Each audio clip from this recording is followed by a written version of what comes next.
इस लेक्चर में Glasgow leaders declaration on forest and land use के बारे में डिस्कस करेंगे।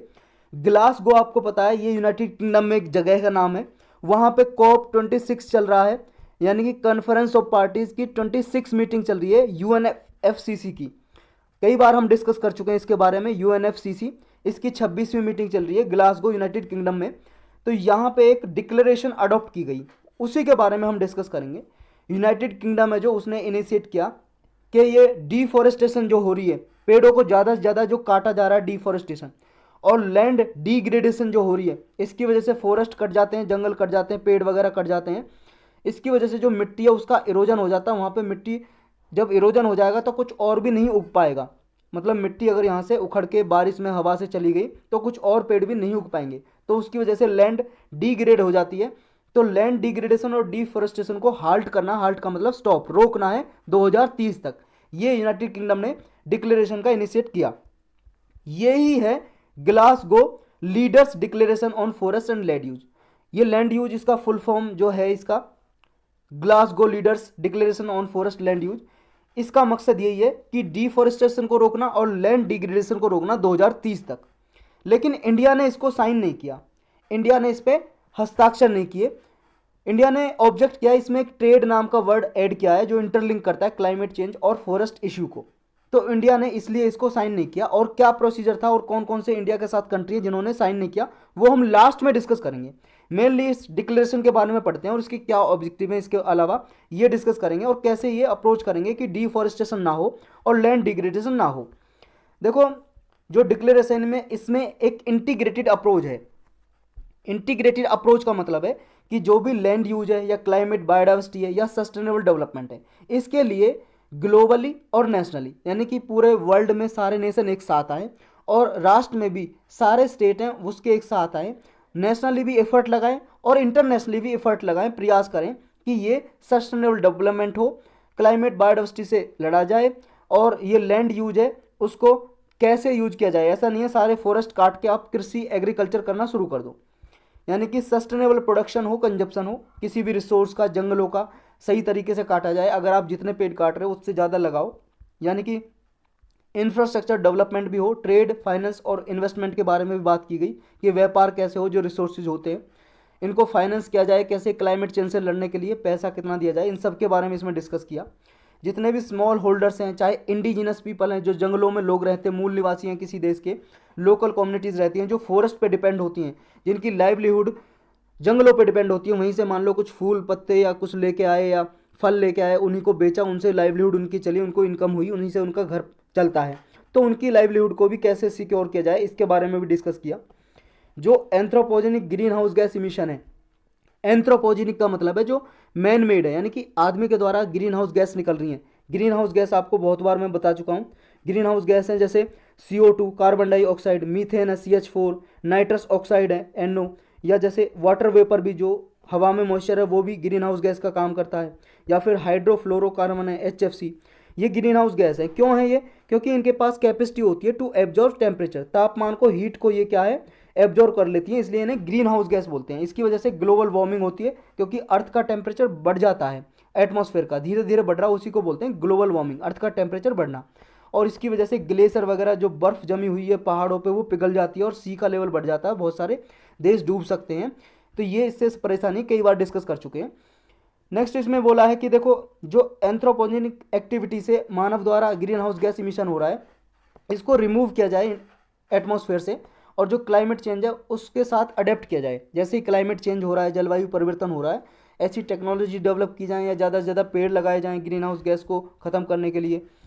यानी कि हमारी जो इकोसिस्टम सर्विस है उनको मेंटेन किया जाए। इकोसिस्टम सर्विस का मतलब है, इकोसिस्टम का मतलब क्या होता है, जैसे मान लो किसी जंगल में लिविंग और नॉन लिविंग एक साथ रहते हैं पर्टिकुलर एरिया में। लिविंग का मतलब पेड़ पौधे लिविंग हो गए, सजीव या जंगली जानवर हो गए, जीव जंतु हो गए, और वहाँ पे सॉइल भी है, मिट्टी भी है, यानी कि पानी भी है, ये नॉन लिविंग हो गए। तो एक साथ रहते हैं एक तरह से, यानी कि एक पर्टिकुलर एरिया को जहाँ पे जंगल भी है, जीव जंतु सब है, उनको इकोसिस्टम बोलेंगे।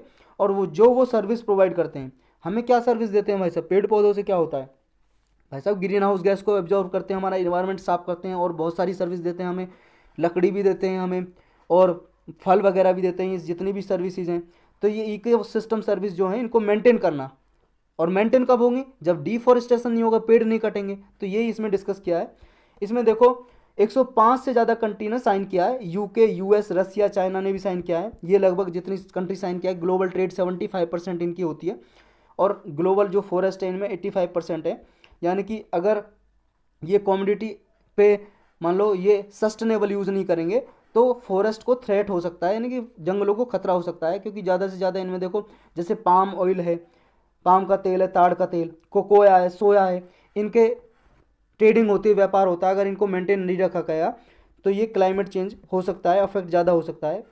इसके लिए इन्होंने पब्लिक फंड की भी बात करी है। 2021 से 2025 तक के लिए 12 बिलियन यूएसडी डॉलर, यानी कि देखो अमेरिकन डॉलर दिए जाएंगे इसके लिए, डिफॉरेस्टेशन को कम करने के लिए और लैंड यूज पैटर्न जो चेंज हो रहा है उसको भी कंट्रोल करने के लिए। नेक्स्ट है कि कमिटमेंट टू मल्टीलैटरल एग्रीमेंट।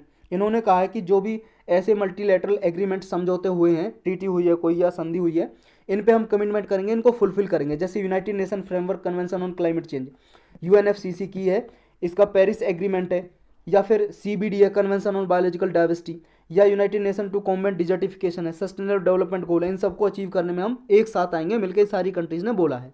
और देखो इनके बारे में हम सबके बारे में पढ़ चुके हैं, स्पेशल लेक्चर बने हुए हैं, इन्वायरमेंट की प्लेलिस्ट में जाकर देख सकते हो आप ये क्या है अलग अलग, पेरिस एग्रीमेंट के बारे में, सीबीडी के बारे में, और ये कॉम्बैट डिजर्टिफिकेशन, यूएनसीसीडी, इसके बारे में, सस्टेनेबल डेवलपमेंट गोल, सबके बारे में पढ़ चुके हैं।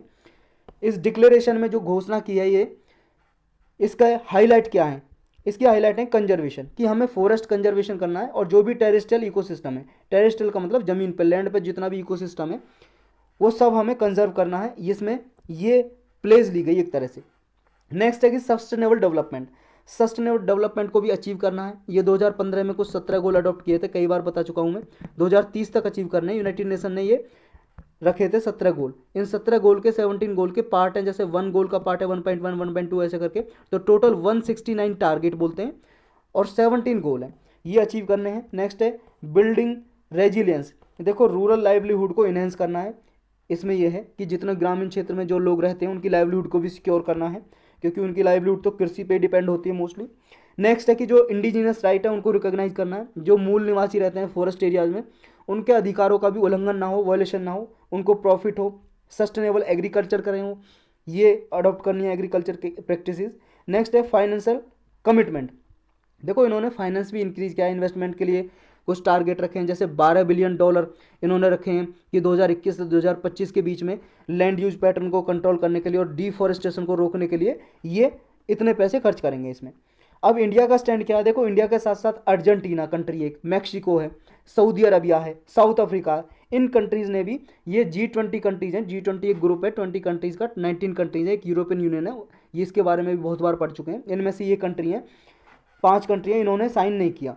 इन्होंने बोला है कि भाई साहब ट्रेड है ना, इसे क्लाइमेट चेंज और फॉरेस्ट इश्यू से लिंक है, और जो कि ट्रेड वर्ड है ये ऑलरेडी वर्ल्ड ट्रेड ऑर्गेनाइजेशन है उसके अंदर आता है, WTO के अंदर, क्योंकि वो रेगुलेट करती है, वो नियम बनाती है ट्रेड के लिए, व्यापार के लिए, WTO। तो ये यहाँ पे यूज नहीं होना चाहिए क्लाइमेट चेंज डिक्लेरेशन के अंदर, ये बोला इंडिया ने और इन कंट्रीज़ ने। इंडिया ने और ये सारी कंट्री ने इसलिए बोला कि भाई साहब जो ट्रेड का वर्ड है, ये शब्द है, इसको निकाल दो इस एग्रीमेंट में से। लेकिन इनकी डिमांड मानी नहीं, एक्सेप्ट नहीं करी, तो इनकी डिमांड नहीं मानी तो इन्होंने इस एग्रीमेंट को साइन नहीं किया, बस ये था इतना सा। तो ये जो इशू है डिफॉरेस्टेशन का इंडिया में, वैसे भी देखो इंडिया बहुत सारे एफर्ट लगाता है। पिछले अगर कुछ सालों का हम डेटा देखें तो इंडिया में जो फॉरेस्ट और ट्री कवर है वो बढ़ा है, इंक्रीज हुआ है पहले से।